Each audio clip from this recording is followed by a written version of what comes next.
జడా శ్రావణ్ గారు మాట్లాడుతూ ప్రశ్నారావణ యొక్క అరెస్ట్ మళ్ళీ జరగడంతో అతను ప్రశ్నారావణ గారు ఎక్కడైతే పోలీస్ స్టేషన్ ఉంటున్నాడో ఆ పోలీస్ స్టేషన్కి వెళ్ళి అతను బెయిల్ కోసం సంతకాలు పెట్టించుకునే విధానంలో విసిగి చెందినట్టున్నాడు. నేను నైట్ ప్రెస్ మీట్ కి ఆయన మాట్లాడుతూ, నేను ఎంత కష్టపడుతున్నాను, నాతో పాటు రావణ్ అరెస్ట్ అయ్యాడు, ఇలా రావణ్ అరెస్ట్ అవడానికి కారణం ఇప్పుడున్న ప్రభుత్వాన్ని అంటే ఇప్పుడు అధికార పక్షాన్ని విమర్శించడం వల్లే కదా.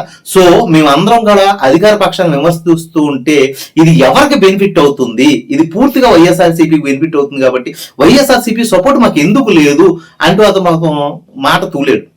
అయితే ఇక్కడ వైఎస్ఆర్సీపీ సపోర్టు జడా శ్రావణ్ గారికి కానీ, బొజ్జ ఐశ్వర్య గారికి కానీ, అండ్ ఈ జోసెఫ్ రావణ్కి కానీ, గతంలో ప్రవీణ్ పగడాలకు కానీ లేదు. అంతెందుకు ఆకివీడి రామాలయం ఇష్యూలో లేదు, ఇంకా చాలా సోన్ విషయాల్లో కూడా ఈ వైఎస్ఆర్సీపీ సపోర్ట్ లేదు. ఎందుకు లేదు అంటే వాళ్ళకి ఒక స్టాండ్ లో ఉన్నారు. అన్ని మతాలకి మేము సపోర్ట్ ఇస్తాం.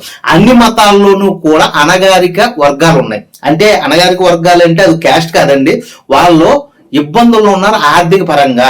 సో వాళ్ళకి సంక్షేమ పథకాలు ఇస్తూ వాళ్ళు ఓట్ బ్యాంకింగ్ గా మార్చుకున్నారు వాళ్ళు గతంలో. అందులో ఎస్సీ ఎస్టీ ఉంటుంది, ఓసీ బీసీ ఉంటుంది, అన్ని క్యాస్ట్లు ఉన్నాయి. సో ఇక్కడ ఎస్సీ ఎస్టీలు ఎక్కువ ఉండడం వల్ల పూర్తిగా వైఎస్ఆర్సీపీ క్రిస్టియన్స్ కి మాత్రమే సపోర్టు. అందులోనూ జగన్మోహన్ రెడ్డి గారు క్రిస్టియన్ మతం తీసుకున్నాడు కాబట్టి అతన్ని క్రిస్టియన్ గా పూర్తిగా ముద్రేసేసుకుని క్రిస్టియన్ మతము అనగా లేకపోతే దళితులు కాదు సారీ క్రైస్తవులు ఎవరైతే ఉన్నారో క్రైస్తవులు అనగా ఇప్పుడు వైఎస్ఆర్సీపీకి సపోర్టు అనే విధంగా జడా శ్రావణ్ గారి యొక్క ఆలోచన రీతి ఉంది, అలాగే జోసెఫ్ రావణ్ గారి యొక్క ఆలోచన రీతి ఉంది అనుకుంటా, అండ్ బొజ్జ ఐశ్వర్య గారి యొక్క ఆలోచన రీతి. సో ఇక్కడ వైఎస్ఆర్సీపీ మాత్రం అన్ని మతాలు కావాలని కోరుకుంటుంది కాబట్టి వీళ్ళు ఎవరికి సపోర్ట్ ఇవ్వట్లేదు. అలాగే టీడీపీ లేకపోతే కూటమి ప్రభుత్వంలో జనసేన లేకపోతే బీజేపీ సోన్ ఎవరైతే ఉన్నారో వీళ్ళు కూడా పూర్తిగా క్రైస్తవ మతానికి వ్యతిరేకమనో ముస్లిం మతానికి వ్యతిరేకమని అలా అంటలేదు కదా. వాళ్ళు కూడా వాళ్ళందరినీ కలుపుకునే వెళ్తున్నారు. అందులో రాజేష్ మహాజన్ ఉండొచ్చు, లేకపోతే ముస్లిం సోదరు విజయవాడ ఎమ్మెల్యే గారు ఉండొచ్చు, ఇలా సోన్ చాలా మంది ఉన్నారు. అయితే ఇక్కడ హిందూ మతానికి ఉన్న పెద్ద డిసడ్వాంటేజ్ ఏంటంటే హిందూ మతంని ఎవరైనా తిడుతూ ఉంటే హిందువులు మనోభావాలు దెబ్బతిన్నాయని ఫీల్ అవుతారు తప్ప తిరగేసి తిట్టరు. అలా ఒక మనోహర్ దాస్ లాంటి వాళ్ళు ఎవరైతే ఉన్నారో వాళ్ళని పక్కన పెట్టేస్తే, వాళ్ళు ఖచ్చితంగా తిడుతున్నారు వాళ్ళని పక్కన పెట్టేస్తే చాలా మంది అసలు 90% హిందువులు అనేవాడు ఎవడో కూడా పక్క మతం దేవుడిని దూషించాడు. దేవుడు అంటే అతనికి అందరూ కూడా దేవుళ్ళని సమానంగా భావిస్తాడు. అందులో సిడి సాయిబాబు కూడా ఉన్నాడు. అది మీకు అర్థమైతే ఇంకా వెళ్ళను గుడ్. అయితే ఈ జడా శ్రావణ్ గారి యొక్క వ్యాఖ్యల్లో ఇక్కడ అతిపెద్ద లోపం ఏంటంటే వైఎస్ఆర్సీపీ సపోర్ట్ ఉంటుందేమో అని అతను అనుకున్నాడు. మీకు ఒక పార్టీ పెట్టుకున్నారు కదా, మీ పార్టీ పెట్టుకునే కదా మీరు ఒక సభ నిర్వహించుకున్నారు. ఆ సభ పేరు దళిత క్రైస్తవుల సభ నిర్వహించుకున్నారు. సో ఇక్కడ దళితులు ఎవరైతే ఉన్నారో ఇక్కడ ఒక ఇంపార్టెంట్ విషయం తెలుసుకోవాలి. ఇప్పుడు జడా శ్రావణ్ గారు పెట్టిన పార్టీలో మీరు అటెండ్ అయ్యి రేపొద్దు నుండి దళిత క్రైస్తవ పార్టీ అనే దాని మీద మీరు ముందుకెళ్తూ ఉంటే ఖచ్చితంగా మిమ్మల్ని వ్యతిరేకించడానికి హిందువులు రెడీగా ఉన్నారు. ఎందుకంటే హిందువులు అనే దాంట్లోనే ఈ రిజర్వేషన్ అనేది విభజించబడింది. అందులో ఇప్పుడు ఎస్సీ ఎస్టీలకు కానీ ఓసీ బీసీలకు కానీ అది హిందూ మతతత్వంలో వచ్చిన రిజర్వేషన్. ఇప్పుడు మీరు దళిత క్రైస్తవులు అంటే అది అవ్వదండి, ఓన్లీ క్రైస్తవులు ఉంది కానీ దళిత క్రైస్తవులు అని ఎక్కడా కూడా అధికారికంగా రాజ్యాంగ బుక్ లో రాసలేదు, మీరు క్రియేట్ చేసుకున్న విషయం.